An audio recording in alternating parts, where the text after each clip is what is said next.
స్మితా సబర్వాల్ ఒక ట్వీట్ చేశారు. సో దాని మీద చాలా మంది రెస్పాండ్ అవుతున్నారు. వాటికి కూడా ఆమె రిప్లై ఇస్తుంది, లేదు నేను చెప్పిందే కరెక్ట్ అని. దివ్యాంగుల మీద అంటే ఎవరైతే దివ్యాంగులు ఉన్నారో వాళ్ళకి రిజర్వేషన్లు తీసేయాలి, ఐఏఎస్లో సివిల్స్ ఎగ్జామ్లో వాళ్ళు గ్రౌండ్లోకి వెళ్ళలేరు మిగతా వాళ్ళలాగా అని ఒక భయంకరమైన ట్వీట్ చేసిరు ఆవిడ. ఒక ఐఏఎస్ ఆఫీసరు ప్రభుత్వ జీతం తీసుకుంటున్నారు, ప్రజల ట్యాక్స్లతో వచ్చిన జీతం తీసుకుంటున్నారు. బేసిక్గా వాళ్ళు ఎక్కడ కూడా మాట్లాడకూడదు కూడా ఇట్లాంటి దీంట్లో. ఆమె ఏకంగా ట్వీట్ చేసి మళ్ళీ దాన్ని సమర్థించుకుంటా ఉన్నది. నో రెస్పాన్స్ గవర్నమెంట్ వైపు నుంచి. అపోజిషన్ లీడర్లు కూడా ఎవరు ఇంతవరకు మాట్లాడలేదు దీని మీద. పాపం వీళ్ళే దివ్యాంగులు వచ్చి ప్రెస్ క్లబ్లో అక్కడెక్కడ ప్రెస్ మీట్ పెడుతున్నారు పాపం వాళ్ళు. ఇప్పుడు యూనియన్ పబ్లిక్ సర్వీస్ కమిషన్ అనేది భారతదేశంలోనే అత్యున్నతమైన సంస్థ. సివిల్ సర్వీస్ పరీక్ష అనేది ప్రపంచంలో అత్యంత కఠినమైన పరీక్షల్లో ఒక పరీక్ష. ఈ పరీక్షల్లో క్రాక్ చేసి ర్యాంక్ సాధించిన స్మితా సబర్వాల్ ఒక మహిళ, ఒక మంచి ఆఫీసర్ అనే పేరుంది కదా. ఇవాళ స్మితా సబర్వాల్ గారు మోడలింగ్ చేయొచ్చా, స్మితా సబర్వాల్ రోజు ట్వీట్లు పెట్టొచ్చా అని ఎవరైనా అడుగుతారు. స్మితా సబర్వాల్ గారు పర్సనల్ లైఫ్, ఆమె రోజు ట్వీట్లు పెట్టుకోవచ్చు, ఆమె అందమైన బట్టలు వేసుకొని ఆమె ఆఫీస్ అవర్స్ అయిపోయాక ఆమె ఏమైనా చేసుకోవచ్చు. కానీ స్మితా సబర్వాల్ ఒక బాధ్యత గల ఐఏఎస్ ఆఫీసరు. ఆమె ఎంతో మంది సీనియర్ ఆఫీసర్ల కన్నా జూనియర్ ఆఫీసరు, ఆమె కన్నా ఎంతో మంది సీనియర్ ఆఫీసర్లు ఉన్నారు. మరి వాళ్ళందరినీ పక్కకు పెట్టి హెలికాప్టర్లో ఎట్లా తిరిగింది? ఆమె ఒక మెదక్ కలెక్టర్గా పనిచేసింది. సీఎంఓ ఆఫీస్లో కేసీఆర్ గారికి నచ్చింది. ఆమె మరి రిసెప్షనిస్ట్ జాబ్ చేసిందా, లేకపోతే సెక్రటరీ జాబ్ చేసిందా? ఆమె ఏమన్నా నీటిపారుదల రంగ నిపుణులా? ఆమె ఏమన్నా ఇరిగేషన్ ఎక్స్పర్టా? ఆమె ఏమన్నా వాటర్ ఎక్స్పర్టా? మరి ఆమె కాళేశ్వరం ప్రాజెక్టులో హెలికాప్టర్ వేసుకుని ఎట్లా చేసింది? ఆమె ఏమన్నా ఇంజనీరింగ్ చదివిందా?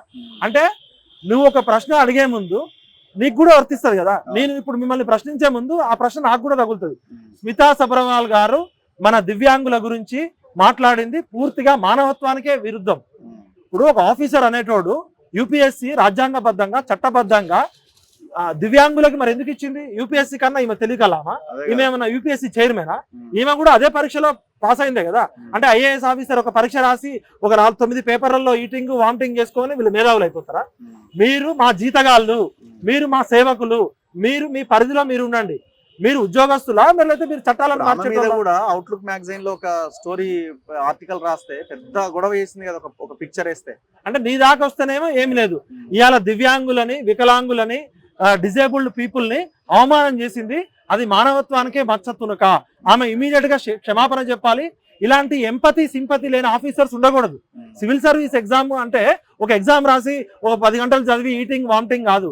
వాళ్ళకి ప్రజల పట్ల ప్రేమ ఉండాలి, దయ ఉండాలి, కరుణ ఉండాలి, సానుభూతి ఉండాలి.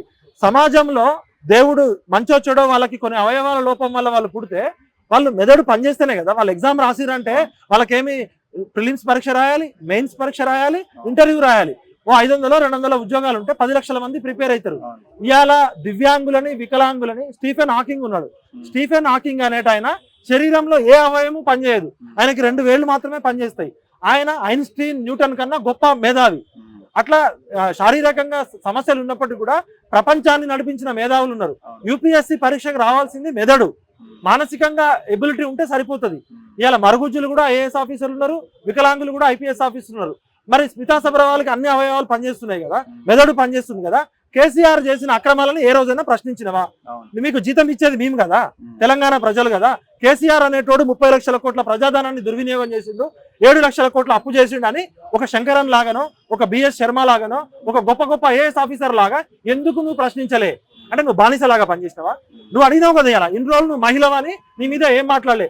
మా వికలాంగులకి, మా దివ్యాంగులకి, మా కొన్ని చిన్న ఇబ్బందులు ఉన్న వాళ్ళకి నువ్వు అవమానించినావు కదా. ఫస్ట్ నువ్వు క్షమాపణ చెప్పకపోతే నీవు మానసిక వికలాంగురాలివి. నీకు సమాజం పట్ల కరుణ లేదు, సమాజం పట్ల దయ లేదు, నీకు ఎంపతి సింపతి లేదు. నువ్వు ఐఏఎస్ పోస్టుకు పనికిరావు. నువ్వు యూపీఎస్సీ మీద యాక్షన్ తీసుకోవాలి, ఆమెకి ఇచ్చిన పోస్టులన్నీ తీసేయాలి.